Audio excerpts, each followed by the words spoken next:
News Kannada ವಾಹಿನಿಗೆ ಸ್ವಾಗತ.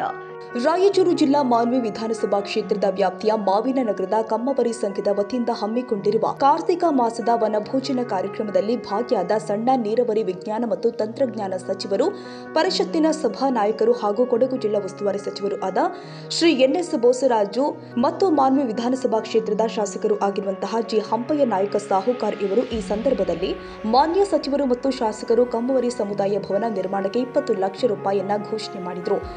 ಕಾರ್ಯಕ್ರಮದಲ್ಲಿ ನಗರ ಯೋಜನಾ ಪ್ರಾಧಿಕಾರ ಮತ್ತು ಬ್ಲಾಕ್ ಕಾಂಗ್ರೆಸ್ ಅಧ್ಯಕ್ಷರು ಆದ ಅಬ್ದುಲ್ ಗಫೂರ್ ಸಾಬ, ಪಂಚ ಗ್ಯಾರಂಟಿಗಳ ತಾಲೂಕು ಅಧ್ಯಕ್ಷರು ಆದ ಬಿಕೆ ಅಂಬರೀಶಪ್ಪ, ವಕೀಲರು ಸತ್ಯನಾರಾಯಣ್ ಅಮರೇಶ್ವರ್ ಕ್ಯಾಂಪ್, ಗುಡ್ಡದಿನ್ನಿ ಶರಣಯ್ಯ ನಾಯಕ್, ಗುಂಡುವರ್ತಿ ಶ್ರೀನಿವಾಸ ಜಿ, ಪಾಪರಾವ್, ವೇಟಿ ಮಲ್ಲಿಕಾರ್ಜುನ್, ರುದ್ರಪ್ಪ ಅಂಗಡಿ, ಬಸವರಾಜ ಪಾಟೀಲ್, ಆತನೂರ್ ಜಿ, ನಾಗರಾಜ್ ರೌಡ್ರು, ಮಹಂತೇಶ್ ಸ್ವಾಮಿ, ರಾಜ ಸುಭಾಷ್ ಚಂದ್ರ ನಾಯಕ್, ಆರ್ಜಿ ಕ್ಯಾಂಪ್, ರಾಮಕೃಷ್ಣ, ರವಿ ಭಾಸ್ಕರ್, ಪ್ರವೀಣ್ ಕುಮಾರ್, ಸತ್ತಾರ್ ಬಂಗ್ಲೆವಲ್ಲೆ ಇನ್ನಿತರರು ಉಪಸ್ಥಿತರಿದ್ದರು.